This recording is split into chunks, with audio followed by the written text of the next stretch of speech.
ऐसे ही हमारी दोस्ती भी कम हो गई और शायद इसी के कारण मेरी दोस्ती भी साइंस से थोड़ी स्ट्रगल करने लगी।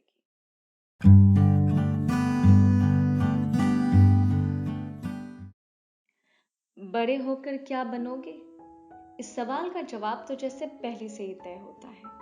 ये तो बड़ी होकर डॉक्टर बनेगी, ये तो बड़ा होकर इंजीनियर बनेगा, इसे तो मैं एरोनॉटिकल इंजीनियर बनाऊंगी।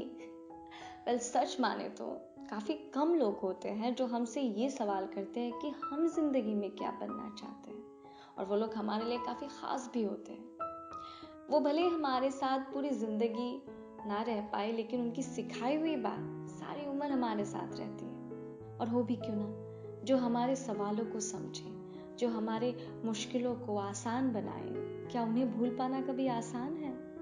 बिल्कुल नहीं, जैसे मैं नहीं भूल पाई। ये कुछ बात है मेरी 9th स्टैंडर्ड की। मैं क्या पढ़ूंगी ये भी पहले से ही डिसाइडेड था। मेरी बेटी तो साइंस लेके पढ़ेगी, पापा ने एक दिन कह दिया। और average but wanted to do something great वाले एटीट्यूड रखने वाली मैंने भी डिसाइड कर लिया कि मुझे तो यही करना है। वेल, सब्जेक्ट के साथ जान पहचान तो मेरी ठीक थी, लेकिन दोस्ती कितनी अच्छी होगी ये तय नहीं था। और तब मेरी मुलाकात हुई मेरी साइंस टीचर से। जितनी प्यारी वो दिखती थी उतनी ही प्यारी वो पढ़ाती भी थी। और इसी दौरान हमारी दोस्ती भी इतनी अच्छी हो गई कि वो मेरी टीचर कम मेरी दोस्त ज्यादा बन गई। ऐसे एक दिन हंसते पढ़ते मैम ने मुझसे कह दिया, पता है तुम्हें, मेरे पेरेंट्स चाहते थे कि मैं डॉक्टर बनूं। हालांकि मैंने बीडीएस क्रैक भी कर लिया था, लेकिन एडमिशन के दिन मैं उल्टे पांव घर वापस आ गई और आके मैंने बाबा से कहा कि मुझे ये नहीं करना, मुझे तो टीचर बनना है। मैम के इस हंसते हुए चेहरे को देख के मेरी क्यूरोसिटी इतनी जागी कि मैंने इमीडिएटली उनसे पूछ लिया कि मैम, बट अगर आप डॉक्टर बन सकती थी, आपने टीचिंग क्यों ज्वाइन की? उस वक्त मैंने जो जवाब उनसे सुना उसे मैं तब तो नहीं समझ पाई थी, लेकिन सुन के अच्छा लगा। मैम ने हंसते हंसते कह दिया, अरे अगर मैं डॉक्टर होती तो मैं इतनी खुश थोड़ी होती। जिंदगी में वो करना चाहिए जिससे तुम्हें खुशी मिले, और जिंदगी में खुश रहना सबसे अहम होता है। इसी दौरान बात करते करते वक्त ऐसे बीता कि किसी को पता नहीं चला।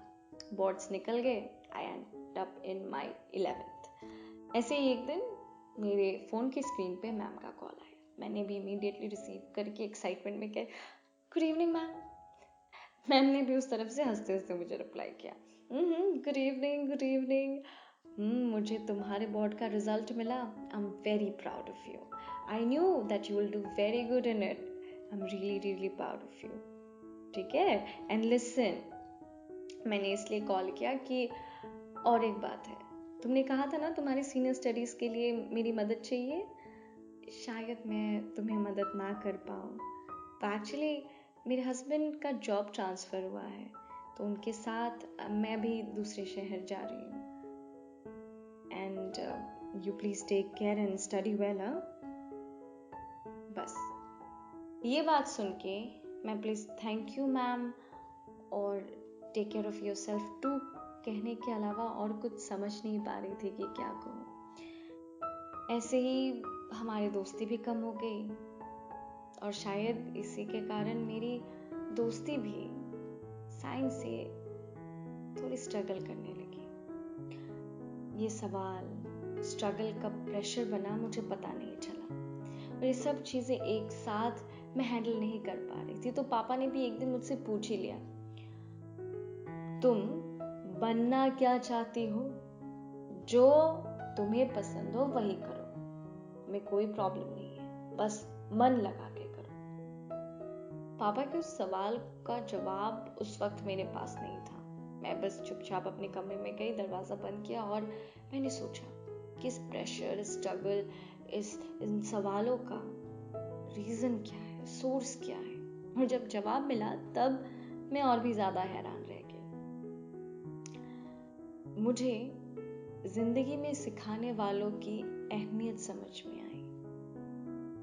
क्योंकि जिन्होंने हमारी दोस्ती उन सब्जेक्ट के साथ करवाई थी, जब वो हमसे दूर हो जाए उसका इफेक्ट थोड़ा तो होता है। लेकिन उनकी सिखाई हुई बात याद करने का वक्त शायद अब था।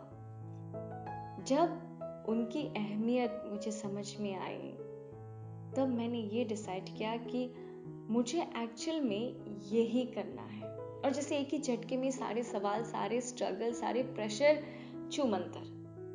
और अब जब 7 साल बाद किसी क्लासरूम में कोई बच्चा मुझसे ये सवाल करता है कि ma'am, why this, you could have done something else, तब भी आंसर एक ही निकलता है, अगर कुछ और करती तो शायद खुश नहीं होती।